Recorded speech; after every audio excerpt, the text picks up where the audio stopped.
Help me reach 1,000 subscribers. Leave a like, share the video, and drop a comment. I read them all. Thank you.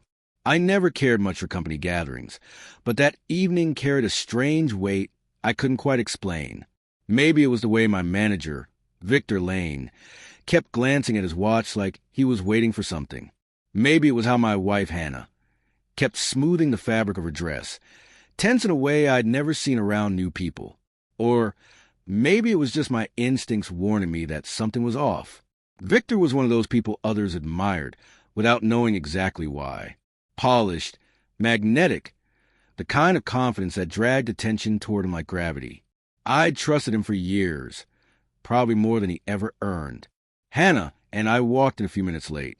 Victor and his wife, Aurora, were already at the table. But the moment Hannah stepped in behind me, Victor's gaze latched onto her, sharp, startled, like he recognized someone he had no reason to know. His expression twisted through several emotions too quickly to read. "Glad you two made it," he said, though his eyes stayed fixed on her. "Hannah, you look incredible tonight." It wasn't the words. It was a warmth in his voice, too intimate, too familiar, as if he was remembering something instead of noticing it. Hannah stiffened. She responded with a polite smile, but avoided eye contact. I should have asked her what was wrong right then, but I didn't. Dinner dragged along with surface-level chatter, the clatter of cutlery, and soft jazz drifting from overhead speakers. Aurora talked about their kids. Hannah responded graciously, though her smile felt strained. Victor, on the other hand, barely pretended to focus on anything else. Every time she lifted her head, he was already watching her. At first, I tried to brush it off. Maybe he was just being attentive. Maybe I was imagining things. But when Hannah excused herself to go to the restroom, Victor followed her with his eyes until she disappeared beyond the hallway. Aurora noticed. She paused mid-bite, lips pressed together, but said nothing. When Hannah returned, her entire demeanor shifted. Her eyes were guarded, her shoulders tense, and she didn't look in Victor's direction once. Victor leaned forward. "So, Hannah," he said lightly, "how have you been these days? It's been quite some time." My pulse skipped. "A while? Since when?" Before I could ask, Hannah cut him off.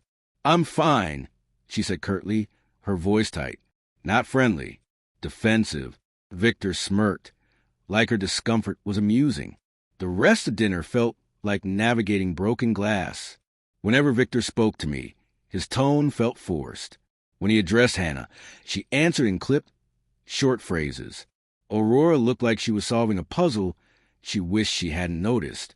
When the check arrived, Victor reached for it, but Hannah suddenly stood. "We should go. Early day tomorrow." She almost knocked her chair over. Outside, the cold air wrapped around us. Hannah didn't look at me at all on the walk to the car. She didn't speak until we were halfway home. "I don't want to go to these dinners anymore," she whispered. "Why?" She hesitated. "It's just uncomfortable." But her trembling voice told a deeper story. Later that night, after she fell asleep, I lay awake replaying everything. The looks, the tension, the way she froze when Victor whispered something to her while she reached for her glass. Something I didn't catch, but I remember the way her face drained of color afterward. The next morning, while she showered, her phone lit up on the nightstand. One unread message. "Sender, Victor Lane." My stomach dropped. I didn't open it. I couldn't cross that line. But seeing his name glowing on my wife's phone was enough to shatter any sense of normal. When Hannah walked out, steam still clinging to her hair, her eyes widened at the sight of her phone in my hand. "It buzzed," I said quietly. I didn't read it. She took the phone slowly and set it face down.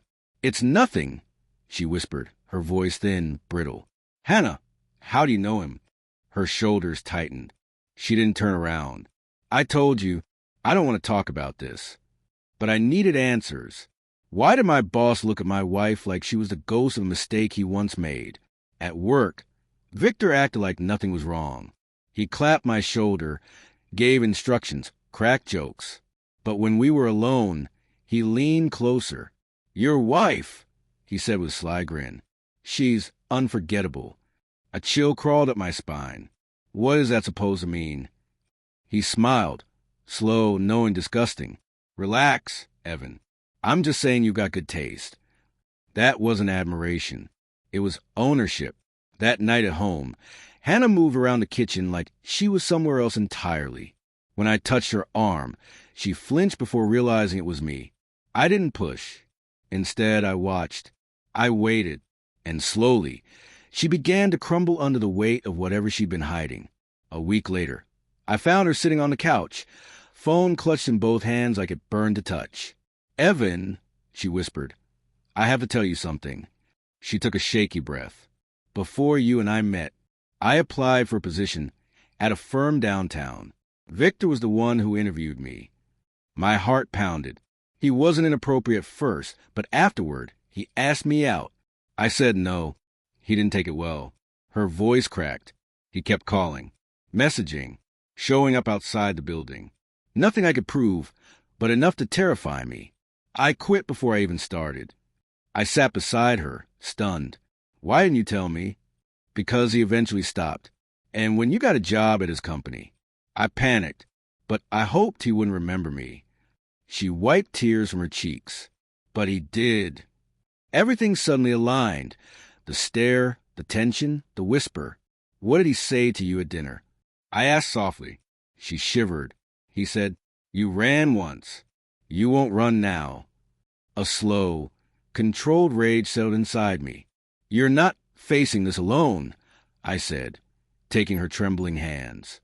The next morning, I walked straight into Victor's office and shut the door. He looked up with that same arrogant smirk, like he'd been waiting for this.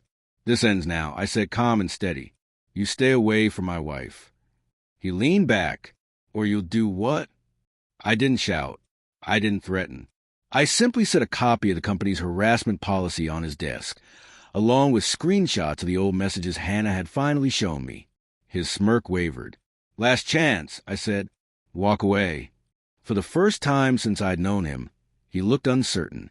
2 days later, Victor announced an indefinite personal leave.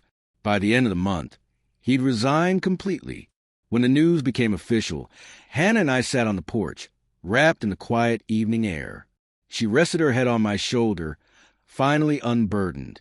I'm sorry I didn't tell you sooner, she murmured. You're safe now, I said, kissing her forehead. That's what matters. The storm didn't crash or thunder. It dissolved, quiet but powerful, like a shadow finally stepping out of light. And for the first time in weeks, the air around us felt clean again.